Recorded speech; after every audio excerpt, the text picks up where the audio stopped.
আসসালামু আলাইকুম। আজকের রেসিপি পাক্কি বিরিয়ানি। এটাকে আপনারা কাচ্চির ছোট ভাইও বলতে পারেন। খুব সহজভাবে সহজ কিছু মশলা দিয়ে এই বিরিয়ানিটা তৈরি করে দেখাবো। যারা কাচ্চি বিরিয়ানি রান্না করতে ভয় পান, যে ঠিকঠাক মতো মাংস সেদ্ধ হলো কিনা, নিচে দিয়ে মাংস পুড়ে গেল কিনা, চালটা ঠিক মতো কুক হলো কিনা, তারা নিঃসন্দেহে এই পাক্কি বিরিয়ানিটা বাসায় তৈরি করতে পারেন। পাক্কি বিরিয়ানি তৈরি করার জন্য প্রথমে আমার যেটা লাগবে সেটা হলো খাসির মাংস। আপনারা চাইলে এই পাক্কি বিরিয়ানিটা গরুর মাংস দিয়েও রান্না করতে পারেন, স্বাদের কিন্তু কোনো তারতম্য হবে না। আমি এখানে 1 কেজি পরিমাণ হাড় চর্বি সহ মাংস নিয়েছি।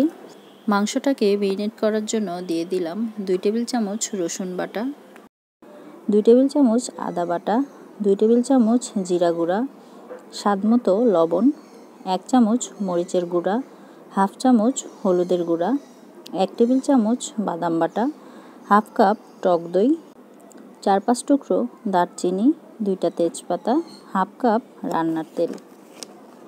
সব কিছু খুব ভালো মতো হাত দিয়ে মাখিয়ে নিলাম। এটাকে মেরিনেট করে রাখবো আধা ঘন্টা।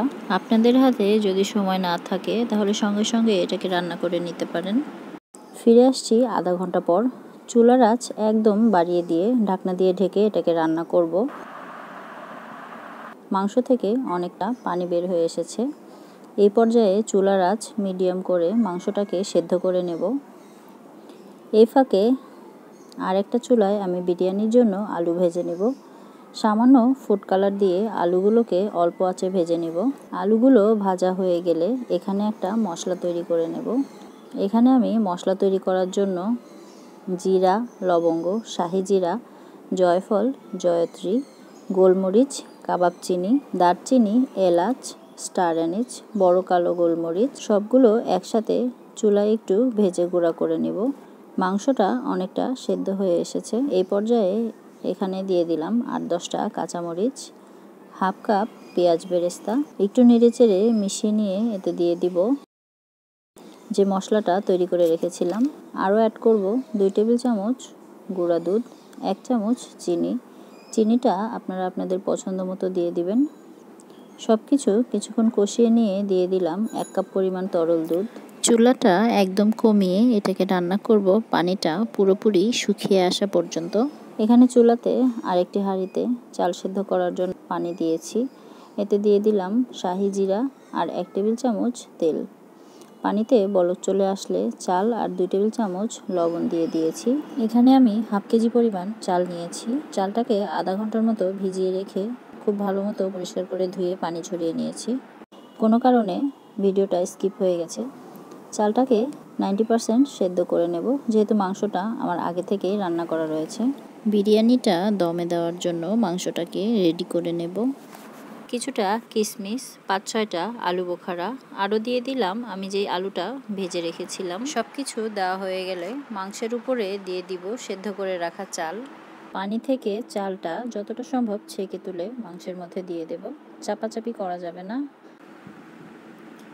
আলতো হাতে চালটাকে সমান করে দিব। আমি যে মশলাটা তৈরি করেছিলাম তার থেকে কিছুটা মশলা এখানে দিয়ে দিলাম। কিছুটা কিশমিশ আর পেঁয়াজ বেরেস্তাও দিয়ে দিলাম। 2 টেবিল চামচ দুধের মধ্যে সামান্য ফুড কালার মিশিয়ে চালের উপরে দিয়ে দিলাম। এতে করে বিরিয়ানিতে খুব সুন্দর একটা কালার চলে আসে। ঢাকনা দিয়ে ঢেকে দিলাম। চুলার উপরে একটা তাওয়া বসিয়ে চুলার আঁচ একদম লো করে দিয়ে এটাকে দমে রেখে দেব 30 মিনিটের মতো। ফিরে আসছি 30 মিনিট পর।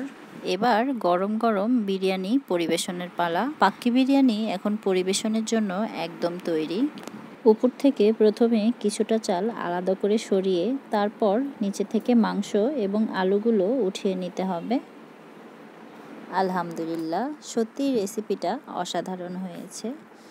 আর মাংস আর আলুগুলো অনেক সফট হয়েছে, যেহেতু আগে থেকেই এগুলো রান্না করা ছিল। আশা করছি আজকের রেসিপিটা আপনাদের সকলের ভালো লেগেছে। আজকে এই পর্যন্তই। দেখা হবে আবারও নতুন কোনো ভিডিও নিয়ে। আল্লাহ হাফেজ।